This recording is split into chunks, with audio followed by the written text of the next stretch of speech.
Bismillahirrahmanirrahim. Assalamualaikum warahmatullahi wabarakatuh. Alhamdulillahirrabbilalamin. Wassalatu wassalamu ala rasulillah wa ala alihi washabihi wasallam ma'abad. Anak-anak sekalian yang semoga dirahmati oleh Allah Subhanahu wa taala. Alhamdulillah, hari ini kita bersyukur kembali kepada Allah Subhanahu wa taala atas segala nikmat-nikmat yang telah Allah berikan kepada kita. Dan semoga dengan nikmat tersebut kita menjadi semakin taat beribadah kepada Allah Subhanahu wa taala dan semakin semangat untuk menuntut ilmu. Anak-anak sekalian yang semoga dirahmati oleh Allah Subhanahu wa taala, insyaallah kita akan melanjutkan pelajaran kita dalam pelajaran SKI, dan sekarang kita akan masuk pembahasan yang baru, pelajaran 1, yaitu kisah Nabi Soleh di halaman 32. Kemarin kita sudah menjelaskan tentang kisah Nabi Hud dan kaumnya, yaitu kaum Ad. Sekarang kisah Nabi Soleh dan kaumnya, ya. Dan kaum Nabi Soleh ini bernama kaum Tsamud, ya, kaum Tsamud. Ya, Nabi Soleh merupakan juga keturunan dari Nabi Nuh, ya, Nabi Nuh, dan beliau tinggal di sebuah daerah yang bernama Al-Hijr antara kota Madinah dan Syria sekarang, dan dinamakan sebagai Madain Soleh, Soleh. Dan di daerah Hijr ini yang terletak antara Hijaz dan Syam atau Madinah dan Syria itu ada suatu tempat yang bernama Madain Soleh. Ya, Madain Soleh, dan di Madain Soleh ini tinggallah sebuah kabilah, ya, yang nama kabilahnya adalah Tsamud, ya, Tsamud. Dan nenek moyang dari Tsamud ini nasabnya sampai kepada Nabi Nuh. Dan kaum Tsamud ini, mereka sebagaimana kaum Ad, mereka juga hidup makmur, dan mereka ini memiliki keahlian memahat gunung dan menjadikan gunung tersebut sebagai rumah. Ya, mereka melubangi gunung dan menjadikan gunung tersebut sebagai rumahnya, ya, untuk melindungi mereka dari musim dingin dan musim hujan. Ya, mereka membuat istana-istana. Ya, mereka menjadikan gunung sebagai tempat tinggal dan menjadikannya sebagai istana. Dan mereka juga mampu membuat istana dari tanah-tanah yang datar. Ya, dan mereka menempati istana tersebut untuk melindungi mereka dari musim-musim dingin dan musim panas. Dan Allah Subhanahu wa taala mengaruniakan kepada mereka nikmat yang begitu banyak dan memberikan kepada mereka tanah yang subur, ya, dan kebun-kebun yang banyak tanaman-tanaman dan buah-buahan, ya, sebagaimana dengan kaum Ad kemarin yang kita jelaskan. Mereka juga, kaum Tsamud ini, ya, dianugerahi oleh Allah Subhanahu wa taala nikmat yang begitu banyak, ya, tanah yang subur, tanaman-tanaman yang banyak dan buah-buahan.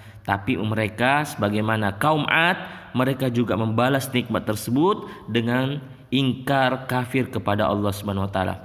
Mereka tidak menyembah Allah, bahkan mereka menyembah patung dan menjadikan sekutu bagi Allah Subhanahu wa taala. Maka Allah ingin memberi mereka hidayah dengan mengutus seorang nabi di antara mereka.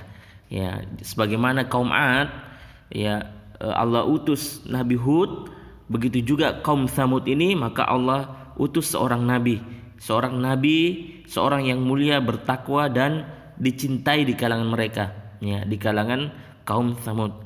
Ya, maka Allah mengutus seorang nabi yang bernama Nabi Soleh alaihissalam, ya. Dan Nabi Soleh mengajak mereka untuk beribadah kepada Allah Subhanahu wa taala dan meninggalkan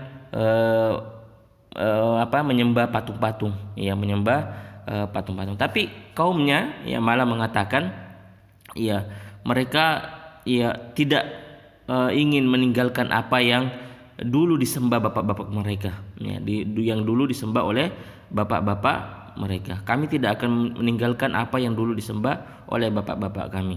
Ya, meskipun begitu Nabi Soleh tidak membalas, ya, meskipun Nabi Soleh diejek atau dihina, Nabi Soleh terus mendakwai mereka agar Allah memberikan hidayah. Nabi Soleh mengingatkan kepada mereka nikmat-nikmat yang telah Allah berikan kepada mereka, dan juga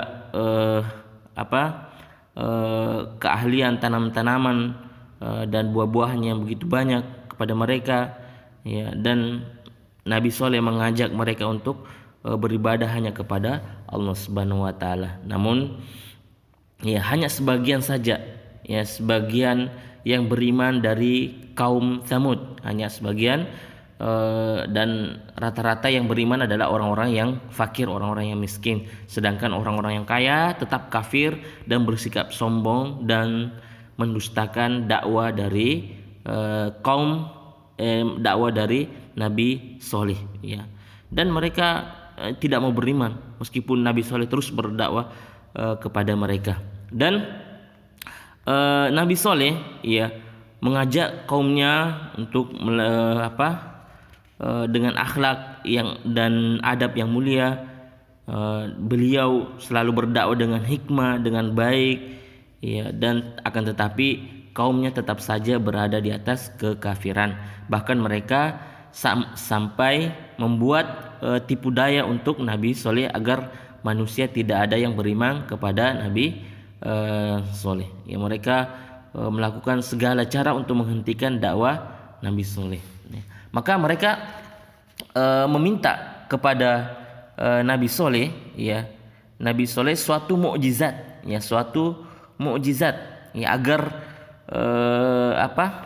mukjizat yang agar mereka yakin bahwa Nabi Soleh adalah utusan dari Allah Subhanahu wa taala, ya, bahwa Nabi Soleh adalah utusan dari Allah Subhanahu wa taala. Maka Allah datangkan mukjizat kepada mereka dengan mendatangkan seekor unta yang menjadi mukjizat dari Nabi Soleh, ya.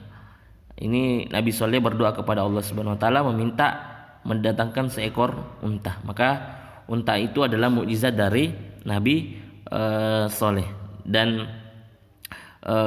unta betina itu, ya untanya seekor unta betina yang diberikan oleh Allah Subhanahu wa taala untuk meyakinkan kaum Tsamud sebagai bukti bahwa bukti Nabi Soleh adalah utusan dari Allah Subhanahu wa taala, ya. Dan Nabi Soleh yang memperingatkan kepada kaumnya untuk tidak mengganggu unta tersebut, ya, karena itu adalah unta dari Allah Subhanahu wa taala, mukjizat dari Allah Subhanahu wa taala. Unta itu tinggal di pemukiman atau perkampungan kaum Tsamud, makan, minum, dan sebagaimana unta-unta yang lainnya, Selanjutnya, ya, setelah itu mereka bersepakat, ya, dengan kaum mereka untuk berbuat niat buruk, ya, melaksanakan niat buruk, ya. Mereka bersepakat untuk membunuh unta tersebut, ya. Ada 9 orang yang bersepakat untuk membunuh unta tersebut, ya. Dalam surat An-Naml ayat Allah Subhanahu wa taala berfirman, dan di kota itu ada 9 orang laki-laki yang membuat kerusakan di muka bumi dan mereka tidak berbuat kebaikan. Dalam surat An-Naml ayat 48. 9 orang ini, ya, bersepakat untuk membunuh unta tersebut, ya. Dan akhirnya, ya, mereka menyembelih unta yang merupakan mukjizat dari Nabi Soleh alaihi salam, ya. Mereka menusuk unta tersebut, menyiksa unta tersebut hingga unta tersebut jatuh ke tanah, hingga unta itu pun mati. Ketika Nabi Soleh mengetahui perbuatan tersebut yang dilakukan kaumnya, ya, maka kaumnya mengatakan, wahai Soleh, datangkanlah apa yang kamu ancamkan itu kepada kami, ya. Sebelumnya Nabi Soleh mengancam kepada mereka agar tidak mengganggu unta tersebut, karena jika tidak, mereka akan ditimpa azab dari Allah Subhanahu wa taala. Maka Allah menurunkan azab, ya, kaum Tsamud setelah 3 hari berlalu, ya. Setelah 3 hari berlalu setelah mereka membunuh atau menyembelih unta tersebut, ya. Nabi Soleh mengatakan kepada kaumnya, silakan senang-senang di rumah kalian selama 3 hari. Dan itu adalah janji bahwa azab itu akan datang kepada kalian. Ya, meskipun mereka sudah diancam, mereka malah mendustakan bahkan mengejek dari Nabi Soleh. Maka ketika malam harinya orang-orang kafir dan dari kaum Soleh berkumpul dan bermusyawarah. Mereka bermusyawarah juga untuk membunuh Nabi Soleh agar mereka dapat bebas dari dari Nabi Soleh, dan mereka dapat bebas sebagaimana mereka dapat bebas dari onta tersebut. Ya, mereka ingin membunuh Nabi Soleh, tapi Allah Subhanahu wa taala menyelamatkan Nabi Soleh, dan Allah menyegerakan azab untuk 9 orang itu. Allah mengerengkan kepada mereka batu besar dan membinasakan mereka. Selanjutnya setelah berlalu 3 hari, maka orang-orang keluar pada pagi hari, dan dari hari ketiga sambil menunggu benarkah azab itu akan datang, maka tidak beberapa lama datanglah suatu suara keras, suatu suara yang sangat keras yang mengguntur dari langit, dan goncangan bumi yang keras dari bawah mereka sehingga nyawa mereka melayang. Lalu mereka mati bergelimpangan di rumahnya seolah-olah mereka belum pernah berdiam di tempat itu. Ya, jadi demikianlah azab yang sangat pedih yang menimpa kaum Tsamud karena kekafiran dan sikap keras kepala mereka, dan juga karena mereka berani membunuh onta Allah Subhanahu wa taala, membunuh mukjizat Nabi Soleh, ya, bahkan mengolok-olok nabinya dan tidak beriman kepadanya, maka Allah kirimkan azab kepada mereka, ya, kepada azab kepada mereka. Jadi itu anak sekalian bagaimana sedikit ringkasan bagaimana kaum Tsamud mendapatkan azab dari Allah Subhanahu wa taala, ya. Sekira ini apa yang bisa saya sampaikan. Insyaallah nanti pekan depan kita akan lanjutkan pembahasan tentang Nabi Soleh dan kaumnya, kaum Tsamud. Jika ada pertanyaan silakan ditanyakan. Jazakumullah khairan. Wassallallahu ala nabiyina Muhammad wa ala alihi wasallam. Walhamdulillahirabbil alamin.